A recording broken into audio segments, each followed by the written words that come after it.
De Paris à Hollywood, toute l'actualité des stars dans Exclusif ce soir. Bonsoir à tous, vous connaissez le rendez-vous. Et bien merci d'être avec nous pour cette nouvelle édition d'Exclusif. Ça me fait plaisir de vous revoir. Moi aussi, comme chaque soir évidemment. Bonsoir Flavie, bonsoir à toutes et à tous, bienvenue. On va regarder ensemble tout de suite les titres en images, regardez. Les 10 commandements sont dessus-dessous. Pour la tournée, les 800 mètres carrés de décors ont traversé la France. Nous reviendrons sur cette incroyable expédition. Elle est absolument sublime, ses mensurations laissent rêveur. Son mari est le surfeur de l'extrême et Gabrielle Reece, c'est la sportive américaine qu'on ne peut plus ignorer. Lelouch invente un concept pour le moins original. Grâce à lui, vous allez désormais pouvoir approcher vos stars préférées. Tous les détails dans quelques instants. Elle écrit parce qu'elle a été victime de traumatisme et son nom est devenu indissociable du roman à suspense. Pour vous, nous sommes allés rencontrer Patricia McDonald.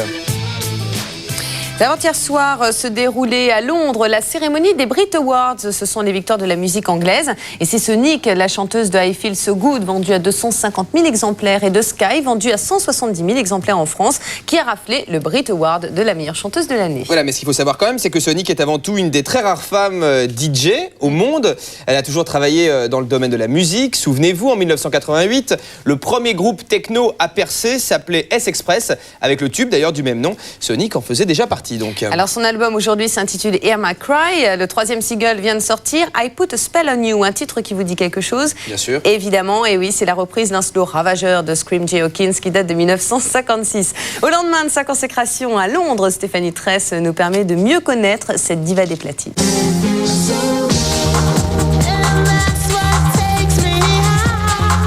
Mon nom de scène c'est Sonic, mais mon vrai nom c'est Sonia. Sonic, ou Sonia l'Unique pour les intimes, est une chanteuse anglaise qui cartonne aux États-Unis. En France, elle s'est fait connaître avec ce tube, It Feels So Good, un succès qui l'a un peu surprise. Je n'ai jamais été comme Britney Spears qui, depuis son plus jeune âge, voulait devenir célèbre. Elle savait qu'elle était chanteuse et que c'était exactement ce qu'elle voulait faire. Moi, je n'ai jamais été comme ça. Je fais plutôt partie de ces gens à qui les choses arrivent petit à petit. Et depuis une dizaine d'années, Sonic parcourt les discothèques du monde entier pour exercer son métier, DJ. Je suis une vraie noctambule. J'adore la nuit. Vous savez, c'est une chance de vivre la nuit, parce que ça permet vraiment d'oublier ses inhibitions.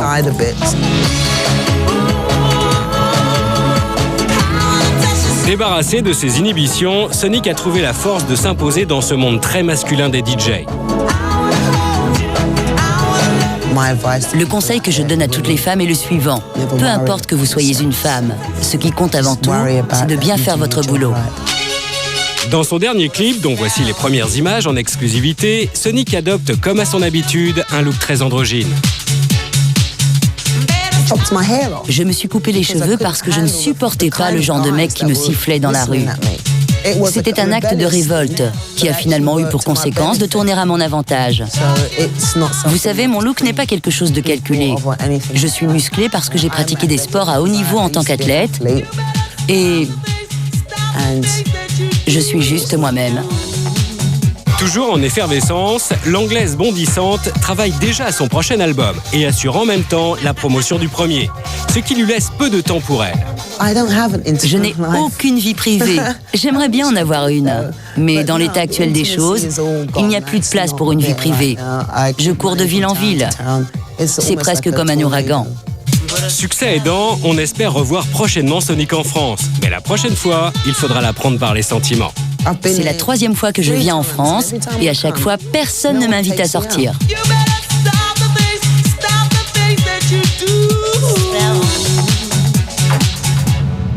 31 ans, 1m90, 77 kg, Gabrielle Reece est grande, très grande, et puis elle est blonde, elle aime courir les cheveux dans le vent sur les plages de Californie, et elle est championne de beach volley. Ce sport qui se pratique, comme son nom l'indique, sur le sable, a fait de cette sportive une star ultra populaire et médiatique aux États-Unis. Il faut savoir quand même qu'elle a démarré sa carrière comme mannequin, et puis un jour, en 1991, elle décide de tout arrêter, elle quitte les podiums, et elle décide donc de devenir championne de beach volley. Voilà, c'est un pari réussi pour Gabrielle, de son petit nom Gabi Reece, qui devient capitaine de l'équipe américaine. Parallèlement à son activité d'athlète, elle trouve le temps d'écrire un livre, de faire de la télé et même du journalisme. Voilà, on peut dire que absolument tout lui réussit. Gaby Reese a même été classée parmi les 50 plus belles femmes des États-Unis. Il faut savoir qu'elle est mariée à un sportif qui s'appelle Laird Hamilton, qui est un surfeur de l'extrême. Alors pourquoi faire simple quand on peut faire compliqué, c'est la question, puisque cette championne a décidé tout récemment de laisser tomber le beach volley pour se consacrer à son autre passion, le golf. Portrait donc de ce duo de sportifs exceptionnel. Regardez.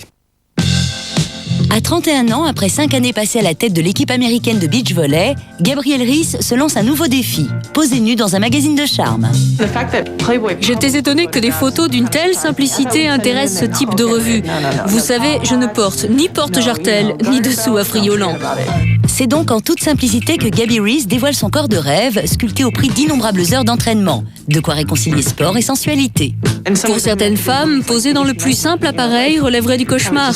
Mais comme on a fait ces photos en plein désert, je n'ai pas été gênée, ça m'a paru complètement naturel. Pendant que la belle fait des vagues dans le milieu du beach volley, son mari surfeur, lui, les affronte. C'est à Hawaï, où ces deux Californiens d'origine ont élu domicile, que Laird Hamilton surfe les plus grosses vagues de la planète, parfois au péril de sa vie. Mais Gaby reste sereine. Vous savez, Laird a un besoin vital de sensations fortes. Même lorsqu'il a une journée de repos, il ne peut pas rester tranquille. Il faut absolument qu'il se lance des défis personnels. Ce n'est pas facile de le suivre. J'essaie de comprendre sa façon de vivre, mais elle est totalement hors du commun. Il est vraiment dingue. Au contact de ce sportif accompli, Gabrielle Reese est elle-même découverte de nouvelles envies. Elle vient en effet d'annoncer qu'elle allait désormais se consacrer au golf. Allez, cinéma à présent. Tim Burton, le réalisateur déjanté d'Hollywood, metteur en scène notamment des 2 premiers Batman et plus récemment de Sleepy Hollow avec Johnny Depp, affiche un nouveau pari à son tableau de réussite. Et un pari de taille, on peut dire, puisqu'il vient de tourner un remake de La Planète des Singes, le film événement de 1968, avec bien sûr l'immense Charlton Heston. À l'affiche, cette fois-ci, 2 acteurs qui travaillent souvent ensemble. Il s'agit de Mark Wahlberg et puis de George Clooney. Et puis à noter également la présence en guest star exceptionnelle de Charlton Heston, justement, 33 ans plus tard. Et là où on peut pousser un cocorico, mais alors énorme, c'est qu'il s'agissait à la base d'un roman écrit par Pierre Boulle, un Français, auteur également du Pont de la rivière Kwai. Mais tout de suite, histoire de vous mettre en appétit, voici les premières images de La Planète des Singes, version 3e millénaire.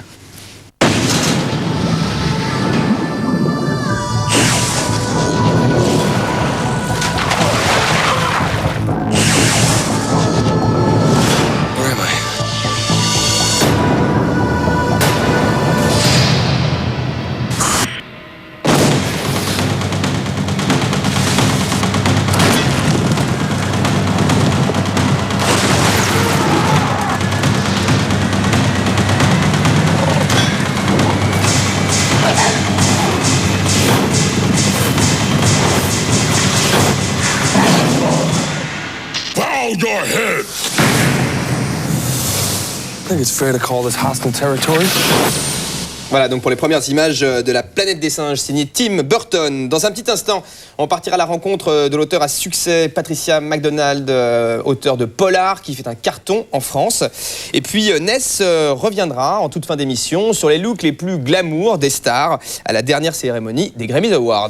Et puis vous le savez, la troupe des 10 commandements étant tournée depuis la mi-février, eh bien nous étions avec eux à Lyon pour la première à Lyon. Et vous allez voir que c'est usine sec. Et puis alors, qu'est-ce qu'une showgirl? C'est une danseuse, c'est une danseuse de cabaret. C'est un métier que pratique Nicole Kidman dans son prochain film qui s'appelle Moulin Rouge. Et nous avons rencontré des vrais showgirls de Las Vegas. Voilà c'est donc à découvrir dans la deuxième partie de Exactement. l'émission. Et c'est évidemment dans un tout petit instant. À tout de suite. À Donc, tout de merci suite. beaucoup.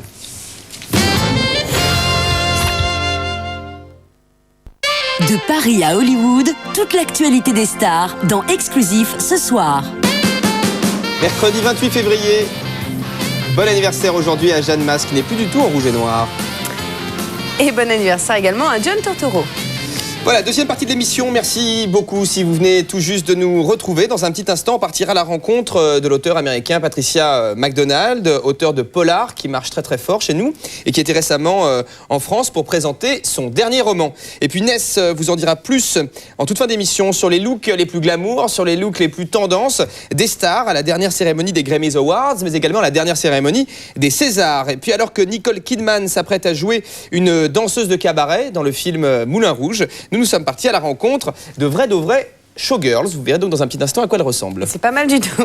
Fort de son succès, 418 000 spectateurs au Palais des Sports de Paris et armée de sa victoire de la musique pour l'envie d'aimer, toute la troupe des 10 commandements a pris les routes de France depuis le 20 février. Voilà, évidemment, ça fait du monde puisque la troupe compte 189 personnes, sans oublier les 12 semi-remorques qui transportent les 1200 mètres cubes de matériel, les 3 écrans géants et tout le reste, des 800 mètres carrés de décors. C'est pour cette raison qu'ils se réservent 3 jours entre 2 étapes afin de recréer parfaitement le cadre de cette comédie musicale. Donc. Alors le spectacle musical sera sur les routes de France jusqu'en octobre prochain avant de retrouver Paris. Hier soir, la troupe s'est installée à Lyon pour 6 dates. Une première que Laurent Alves ne voulait absolument pas manquer. Il était au premier rang parmi la foule de province.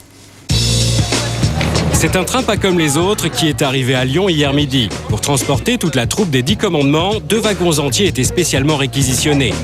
Lyon, 2e étape de la tournée, mais surtout ville du souvenir pour Daniel Lévy qui a passé toute sa jeunesse. Lyon. J'étais au lycée là-bas, moi. Là-bas, juste là-bas. Lycée Saint-Just. Tandis que la troupe dépose ses valises à l'hôtel, dans la salle Tony Garnier où aura lieu le spectacle, les techniciens finissent d'installer le décor. Chaque minute est précieuse car le temps est compté. C'est génial parce que tu arrives un matin, il n'y a rien dans la salle. Et 36 heures après, tu as un truc magique qui est sorti. Tu vois exactement ce que tu as fait, c'est magique, quoi. De la magie, mais surtout beaucoup d'efforts. Plus de 100 techniciens, 12 semi-remorques, 36 heures de montage, un travail 2 jours comme de nuit. L'installation du décor, c'est un défi pharaonique sous l'œil vigilant d'Eli Chouraki. Moi, ce que j'ai voulu, c'est qu'on ait exactement en province le même décor qu'à Paris. La même superficie, les mêmes lumières, le même son, que tout soit... Que les gens en France ne soient pas déçus en se disant ils ont eu ça à Paris et nous on l'aura jamais. Arrivé sur place, Daniel Lévy a tout juste le temps de découvrir la salle que déjà les répétitions commencent. Un duo s'improvise, l'osmose se crée entre les artistes. La magie d'une tournée, c'est aussi ça. On apprend plus à se connaître finalement parce que avant on se rencontrait pas. En fait, c'est les bons côtés et les mauvais côtés parce que on vit presque ensemble. Donc il faut apprendre à se supporter. Ça, ouais. Si à Paris, les 189 membres de la troupe ne se voient que le temps des représentations, à présent tout est différent. Être en tournée, c'est vivre en communauté 24 heures sur 24. Une nouvelle vie qui profite aussi à la qualité du spectacle. Avant, chacun rentrait chez soi, là on peut se retrouver, on est dans le même hôtel, on se connaît mieux, quoi. Et en même temps, il y a toujours le challenge de jouer tous les soirs devant un public qui vous connaît pas. Et en province, on sait que ils aimeront autant qu'ils peuvent détester. C'est-à-dire, si ça leur plaît pas, on le saura. S'ils aiment, ils aiment à fond. Et pour Daniel Lévy, la tournée, c'est aussi l'occasion d'un retour aux sources. C'est très excitant de transporter avec soi des cadeaux. On a l'impression de jouer notre rôle d'artiste dans son aspect le plus noble. Les saltimbanques, on est des saltimbanques.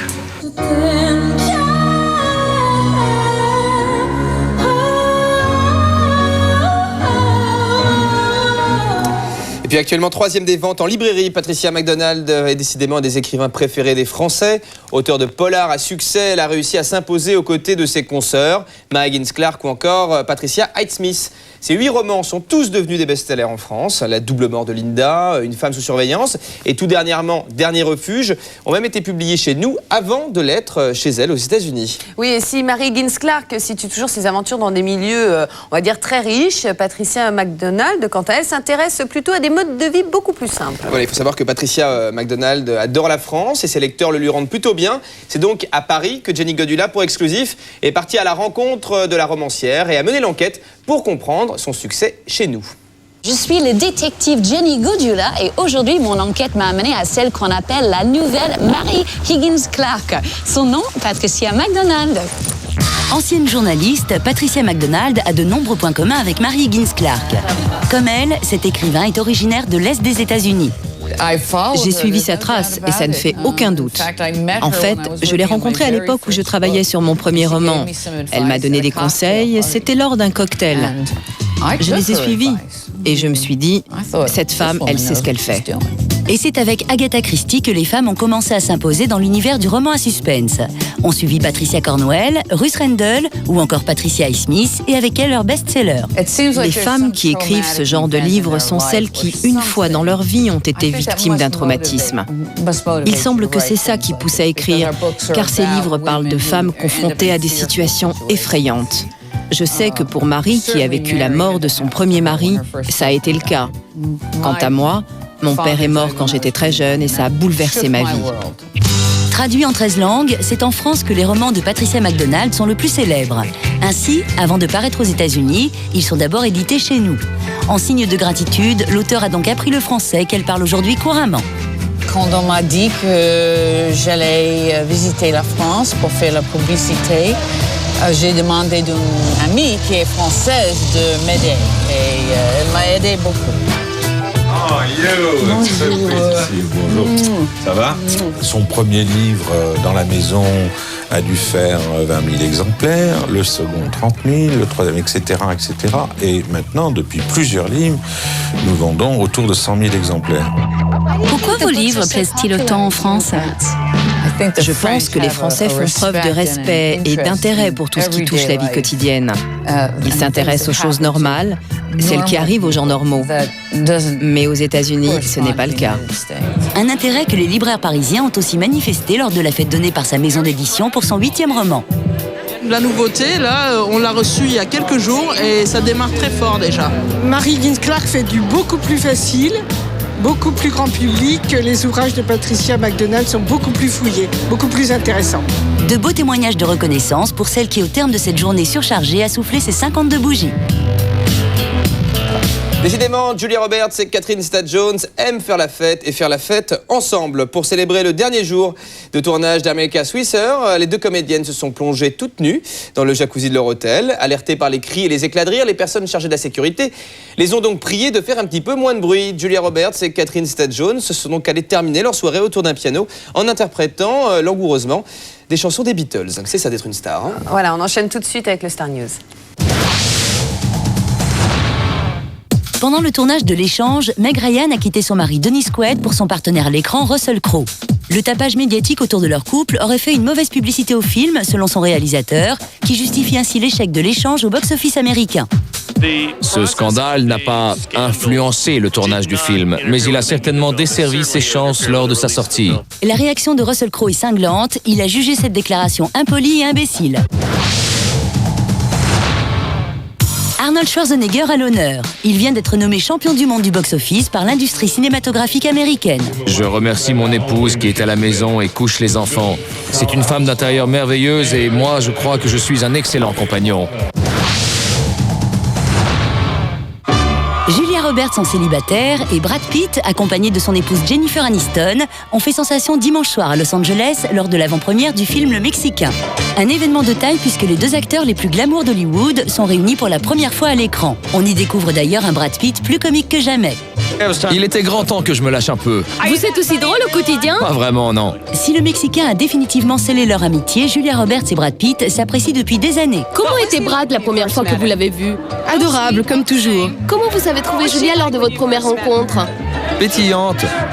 Exactement comme elle est tous les jours.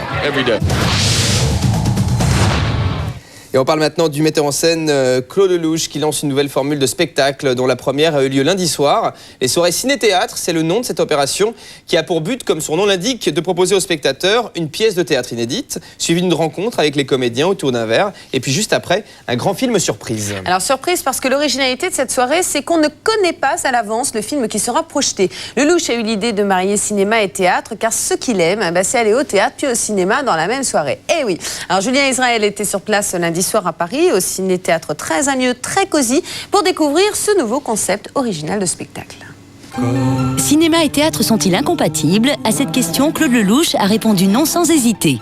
Il nous dévoile le concept qu'il a inventé pour allier les deux. J'ai une passion qui est le cinéma, elle est bien connue, mais j'ai aussi une passion pour le théâtre. Et donc j'ai essayé de réunir ici ces deux passions, pour le cinéma et pour le théâtre. Donc je fais des soirées où la première partie est composée d'une pièce de théâtre, et la deuxième partie d'un film surprise. Pour la première de ces soirées, le public et les stars ont répondu présent. Parmi elles, Alain Delon, Pascal Légitimus et Jean-Marie Bigard. Quant au film surprise, pas question pour Claude de nous le dévoiler. Je garde le secret, les gens ne découvrent le titre du film que lorsque le rideau s'ouvre et qu'ils sont assis et qu'ils sont dans le noir. Imaginez que ce soit un film qu'ils aient déjà vu. Si je leur dis avant, ils vont dire « Oh, je l'ai déjà vu ». Mais une fois qu'ils auront vu les 5 premières minutes, comme c'est un très très grand film, ils seront scotchés, ils resteront. Oui. Mais avant le film surprise, place au théâtre avec Les Veufs, une comédie de Louis Calaferte, mise en scène et jouée par François Perrault. À ses côtés, Sylvie Favre. Je ne sais pas ce que vous en pensez, mais moi c'est souvent que je me dis ce qui m'ennuierait, c'est pas tellement de mourir, non, c'est surtout de ne plus vivre. Là, on est à la moitié du parcours. On boit un petit coup, on mange un petit peu, puis après on va aller voir le film. Après le spectacle, le public et les stars se réunissent autour d'un verre. Ensemble, ils peuvent discuter de la pièce avec les comédiens. Le film va commencer, nous, l'avantage c'est qu'on va se capter. Et le film surprise de ce soir n'est autre que la Palme d'Or du Festival de Cannes de 1958, Quand passent les cigognes, de Michael Kalatosov. C'est un film qui m'a donné envie de faire de la mise en scène. Et c'est en passant 2 jours sur le plateau de ce film que j'ai eu la passion de la mise en scène et que j'ai décidé de devenir metteur en scène. Alors comme ce film, je lui dois sûrement ma carrière de metteur en scène. Sans lui, je serais resté un caméraman d'actualité. J'ai voulu ouvrir ce soir avec ce film. Je suis content. Je crois qu'ils ont vu un très grand film, une très belle pièce de théâtre. Donc, que demander de plus ? Rachel Hunter, l'ex-femme de Rod Stewart, vient de confier qu'elle avait beaucoup souffert pendant ses 8 années de mariage avec la rockstar. Elle a qualifié sa vie de prison dorée, qui l'a privée d'une partie de son identité. Aujourd'hui, donc, le mannequin est retourné vivre en Nouvelle-Zélande. C'est son pays d'origine, en fait. Alors, pour vous, messieurs, ce soir, on va parler des showgirls. Alors, showgirl, c'est le terme anglais employé pour désigner une danseuse de cabaret. C'est un métier que Nicole Kidman connaît bien depuis le tournage de son nouveau film Moulin Rouge, dans lequel elle interprète une danseuse de cabaret dans Paris, fin du 19e siècle. Voilà, aux États-Unis, ces danseuses se produisent surtout à Las Vegas, que l'on connaît plus à travers ses hôtels à néon, ses casinos et bien entendu ses nombreuses machines à sous. Oui, mais il ne faut pas rêver, hein. N'est pas showgirl qui veut. Il faut tout d'abord exceller dans le lever de jambes, du French cancan. C'est pas facile. S'entraîner dur des heures durant et surtout résister. Alors là, c'est difficile au moindre délicieux éclair au chocolat et au petit apéro cacahuètes, car aucune prise de poids n'est autorisée. Oui. Et ce n'est pas justement seulement moi qui vous le dis, mais de vrais showgirls de Las Vegas qu'on retrouve tout de suite. Le milieu des cabarets est une source intarissable d'inspiration pour le cinéma. Dans le film Moulin Rouge, Nicole Kidman interprète une meneuse de revue du cabaret du même nom. Il y a 6 ans dans Showgirls, Paul Verhoeven avait dépeint cet univers de manière délibérément sensationnaliste. Descendu en flèche par la critique, ce film avait terni l'image de toute une profession. Il a donné une très mauvaise image de nous. Une image de bimbo inculte perché sur des talons hauts. Choquée par cette caricature, Aileen Ryans admet tout de même que la nudité n'est pas facilement bien vue de tous. À commencer par sa propre famille qui a eu du mal à accepter qu'elle danse à moitié nue 6 fois par semaine. Au départ, ma mère a eu du mal à admettre que je danse les seins nus. Loin de la débauche et de la prostitution décrite dans Showgirls, Aileen poursuit ses études en parallèle de son travail. Mère célibataire, elle se lève tous les jours à 6h du matin pour préparer le petit déjeuner de son fils de 11 ans avant de le conduire à l'école. Elle consacre le reste de sa journée au sport et à ses cours en fac, puis elle va danser de 17h à minuit passé. Sa consoeur Dana Rogers, quant à elle, donne des cours de soutien scolaire dans une école primaire. J'écris également 2 lettres d'information pour une association de parents d'élèves. Dana Rogers est mariée et mère de 2 enfants. Elle gère son emploi du temps avec beaucoup de rigueur pour concilier vie de famille et vie professionnelle. Je ne sais vraiment pas combien de temps va durer cette vie. Mais en tout cas, je tiens absolument à être une bonne mère pour mes enfants. Du moins, je fais de mon mieux. Vous allez tout savoir maintenant sur les looks les plus glamour, sur les looks les plus tendances des stars à la dernière cérémonie des Grammy Awards, mais également à Paris au moment de la cérémonie des Césars qui a eu lieu le week-end dernier. Tout à fait. Bonsoir Flavie, bonsoir à tous. Effectivement, mercredi dernier, c'était la cérémonie des Grammy Awards. Vous savez que toutes les stars se prennent la tête pendant des semaines et des semaines pour savoir ce qu'elles vont porter, avec un seul but, se faire remarquer et faire parler d'elles le plus longtemps possible. Alors cette année, le mot d'ordre était lancé, minimum de tissu pour un maximum de peau. Et avant de faire la comparaison avec notre cérémonie des Césars, nous avons passé au scanner la garde-robe spéciale Grammy. Ça vaut le coup d'œil, regardez. Comment faire pour faire parler de soi pendant toute une année? La réponse est simple, il suffit de faire comme Jennifer Lopez, qui l'année dernière avait défrayé la chronique en revêtant la fameuse robe au décolleté affriolant signée Versace lors des 42e Grammy Awards. Cette année à Los Angeles, les tenues dénudées étaient donc de rigueur aux Grammy Awards. Certaines robes tenaient même parfois plus du maillot de bain réduit à sa plus simple expression. La chanteuse Toni Braxton a quasiment fait tourner l'œil du présentateur quand elle est entrée sur scène revêtue d'une sorte d'écharpe en satin crème, laissant largement découvrir sa poitrine et ses hanches. Se faire remarquer quoi qu'il arrive, c'était la devise des Destiny Childs. Pas moins de 3 tenues pour le trio choc. D'abord une tenue de satin et dentelle signée Versace, suivie de robes et combinaisons vertes à paillettes pour les interviews, avant de terminer sur scène en maillot short bleu incrusté de strass. Enfin, c'est Madonna qui par le passé a longtemps crié haut et fort son statut de provocatrice qui avait presque l'air d'une écolière dans un pantalon noir et une veste en cuir de même couleur. Et moi, il y a quelque chose qui me sidère, c'est qu'elles sont toutes dans des robes sublimes, mais elles ont toutes des corps aussi parfaits, quoi. Elles passent leur temps à se faire bodybuilder. Oui, il y a un truc que je me dis quand même, quand je regarde ça, je me dis quand même l'année prochaine, elles seront carrément. Il n'y aura plus rien, si vous voulez. Parce que l'année dernière, c'était limite, là, il y en a encore moins, puis l'année prochaine, il n'y a plus rien. Je pense qu'il y a certaines personnes qui vont prier très fort pour qu'il n'y ait plus rien. Ah, c'est possible, ça. Tout le monde sera pour cette Allez, on enchaîne avec les Césars. Voilà, c'est plus sage, j'imagine. De Hollywood à Paris, vous allez le voir. Bon, déjà, il n'y a qu'un pas. Voici maintenant l'occasion pour vous de tout savoir sur les tenues de nos stars françaises pour la cérémonie des Césars. Alors, qui portait quoi? Réponse tout de suite en images. Et comme vient de le dire Frédéric, là, c'est la sobriété qui était plutôt de rigueur.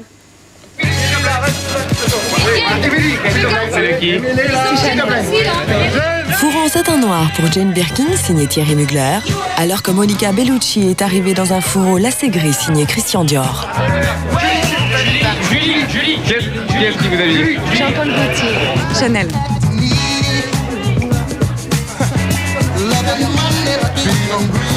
Mugler. Toutes les deux. On n'est que Thierry Mugler.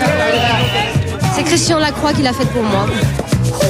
Moi, je trouve qu'elles sont quand même beaucoup plus élégantes. C'est classe, très sincèrement, que nos camarades hollywoodiennes. Ouais. Mais il faut dire aussi une chose, c'est que là, on a comparé avec la cérémonie des Grammy, qu'en règle générale, la musique est un petit peu plus excentrique, beaucoup plus folle. Le cinéma est toujours un petit peu plus glamour, plus classique. Donc, mais bon, Hollywood n'est pas Paris. Là, on a la preuve en image. On l'aura vu. Merci, merci des belles beaucoup, Ness. Bye bye. À demain. Merci Ness, à demain. Dans un petit instant, vous avez rendez-vous avec La Gaffe pour le Big Deal, suivi à 20h du journal présenté par Patrick Poivre d'Arvor. Et à 20h55, vous avez rendez-vous avec Jean-Pierre Pernaut pour le magazine Combien ça coûte? Voilà, et nous on se retrouve bien sûr demain soir à 18h25. Avec plaisir. Bonsoir. À demain.